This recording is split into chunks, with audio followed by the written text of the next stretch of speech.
Bank Jago memecat pegawainya yang juga sudah ditetapkan sebagai tersangka oleh kepolisian terkait dengan dugaan melakukan tindak pidana berupa fraud yang disangkakan dengan Undang-Undang ITE, Undang-Undang Transfer Dana, dan juga Undang-Undang Tindak Pidana Pencucian Uang. Ada yang menarik yang kita bahas ya terkait dengan oknum ini, karena modusnya adalah mengalihkan uang ataupun dana yang ada di rekening milik nasabah Bank Jago.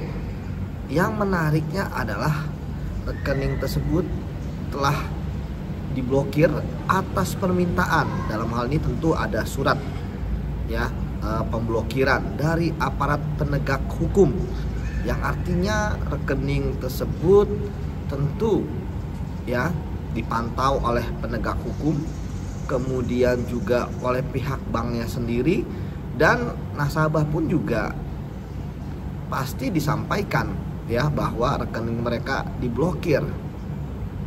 Dan tentu ketika nanti ada perubahan terkait dengan status dari rekening tersebut, entah itu kemudian disita, kemudian dipindahkan ke rekening penampungan yang dimiliki oleh instansi dari lembaga aparat penegak hukum tersebut, ataupun kemudian dirampas ya, itu tentu semuanya harus ada surat menyuratnya, ada administrasi penyidikan ataupun administrasi terkait dengan status dari rekening tersebut. Yang kita tahu bahwa biasanya kalaupun buka blokir ya tentu ada surat juga ya dari penegak hukum untuk membuka blokir. Entahkah membuka blokir memang sudah ketika diperiksa memang tidak ada kaitannya dengan tindak pidana ya, ataupun dibuka blokir untuk kemudian dipindahkan ke rekening penampungan ya, ataupun tindakan-tindakan lain ya. Artinya harus ada surat. Nah, yang menarik adalah bahwa ternyata ini dilakukan secara personal ya, dimana terjadinya di internal. Oleh karena itu saya katakan bahwa ini sangat berani sekali. Pasti akan ketahuan, pasti akan terdeteksi ya. Makanya itulah sebabnya maka akhirnya kan Bank Jago ya yang menemukan ya adanya dugaan fraud tersebut ya, karena memang tidak mungkin ya ada pembukaan blokir tanpa adanya surat dari aparat penegak hukum, karena mereka yang meminta untuk diblokir karena diduga ada kaitannya dengan tindak pidana ya, entah itu memang terkait dengan aliran uang yang ke rekening tersebut dan sebagainya.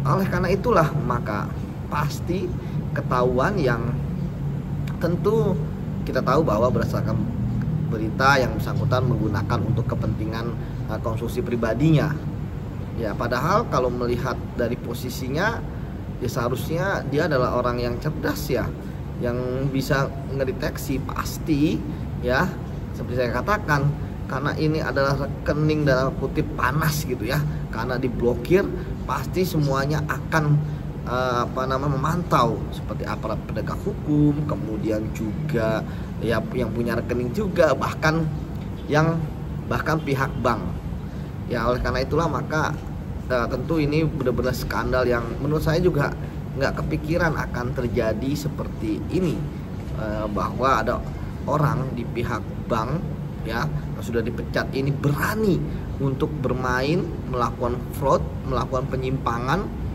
ya terkait dengan uang yang diblokir oleh aparat penegak hukum. Jadi saya pikir nyalinya memang luar biasa, dan akhirnya kan benar ketahuan ya, cepat atau lambat seperti itu. Dan ini tentu kita apresiasi juga pihak Bank Jago ya. Kemudian ya dikembalikan, ya memang itu tanggung jawab ya. Nah, seperti itu. Terakhir, bahwa institusi perbankan ya itu harus memperketat ya pengawasannya ya. Sekali lagi bahwa hal ini penting untuk menjaga kepercayaan perbankan yang ada di Indonesia.